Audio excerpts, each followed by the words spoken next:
perspective and some context and then some breaking information here that probably won't be heard anywhere else but right here.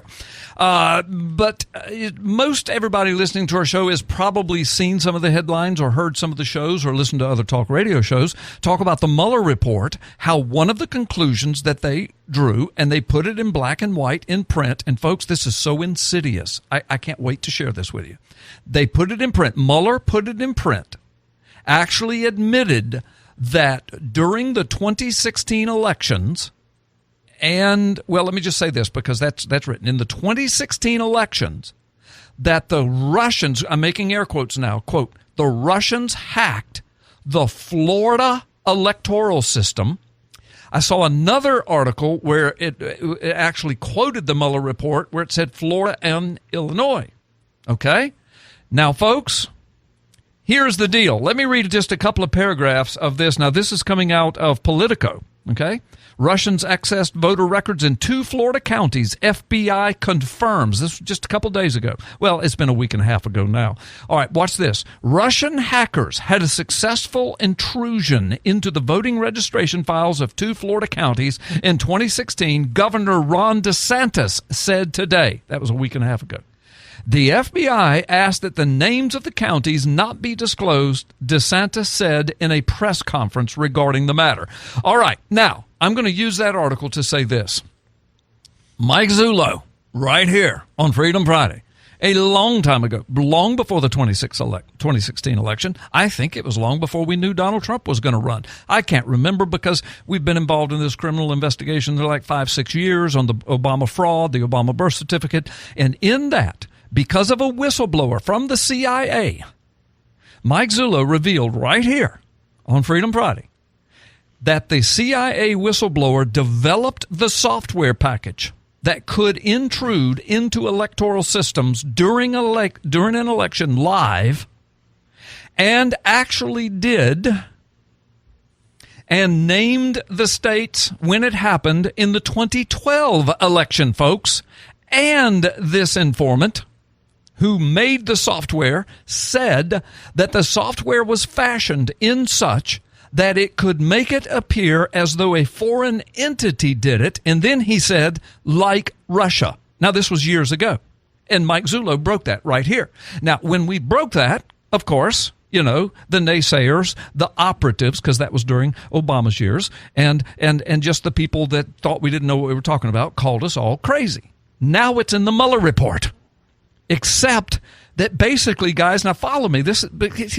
Mueller is admitting. He's saying Russia hacked. We know they did. Now the FBI is saying Russia hacked the election systems. But what I'm saying is, and you heard Mike Zullo say this a couple of weeks ago when he was on here, it wasn't Russia, folks. It wasn't Russia. It was us. Mike Zullo has the evidence from the guy that built the software. Yeah. And go ahead, Brendan. The mainstream media admitted that was happening during the 2016 elections. I've got the article right here, Wall Street Journal. Georgia says someone in the U.S. government tried to hack state's computer. That was 2012 election, right? That was 2016. Okay, was it? All right. This is December 8th, 2016. Okay, my bad. Keep going. Keep going. But the bottom line is they got caught in Georgia's election database, in their election system. Yes. During Election Day. Homeland Security did. Traced back to IP addresses from Homeland Security. And it was reported, I just pulled up the Wall Street Journal, but it was reported also by CNBC, as several other major news outlets. It has happened. And Homeland Security, folks, is not Russia. But we have never caught red-handed Russia in an election system on Election Day. My point, exactly. We have caught Homeland Security red-handed pants down. And we've caught, let me just say, other American intelligence agencies red-handed pants down through an informant that built the software. Mike Zullo traveled to Washington, D.C., talked to 2 insiders in the intelligence community that he's known for a long time. Mike Zullo worked for in New Jersey. He worked for NYPD for a little while. He was investigator in New Jersey. He's got some contacts. And so he flew to Washington, D.C., met with insiders in the intelligence committees, officials who said, yes, the guy that's talking to you built that software. And yes, he knows what he's talking about. And yes, it is used to hack into anywhere they want to. Okay? Yeah. He also showed Mike Zullo how that same software was used to hack into Hawaii Department of Health and the historical records at the University of Hawaii. And then a few weeks later, boop, magically appears a long-form birth certificate, which we now know was built from the ground up. And those URLs, Mike Zullo revealed, came from the CIA using the hacking material. Right. And sent it through CIA URLs. So the point I'm making is Mueller used to work for these dudes. Yeah. And good friends with Comey, with Brennan, with Clapper. Okay?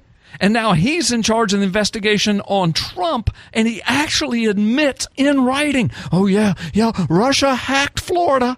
Well, Zullo and I knew a couple of years ago that it was the U.S. hacking Florida, blaming Russia and making it look like Russia did it. That's the insurance package, in my opinion, that Strzok and Page were talking about. Yep. If Trump does win this, wink, wink, we've got an insurance package. We can blame it on the Russians. We can say Trump was involved. We can make it look like the Russians did it. We've got the software. We know how to bring him down. We'll do a special investigation.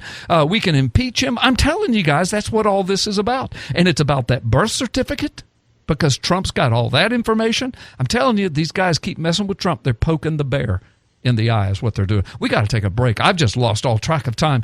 Let's take a break, and we'll come back and let you guys just say whatever you think about that. Folks, this is getting dark and deep, and there's more coming. We'll tell you about it on the other side of the break. Don't go anywhere.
He still doesn't know.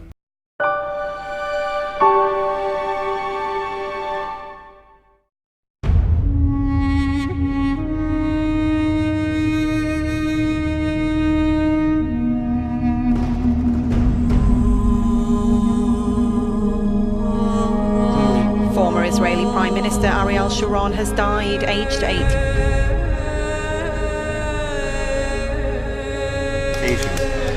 We are with one of Rabbi Kaduri's disciples.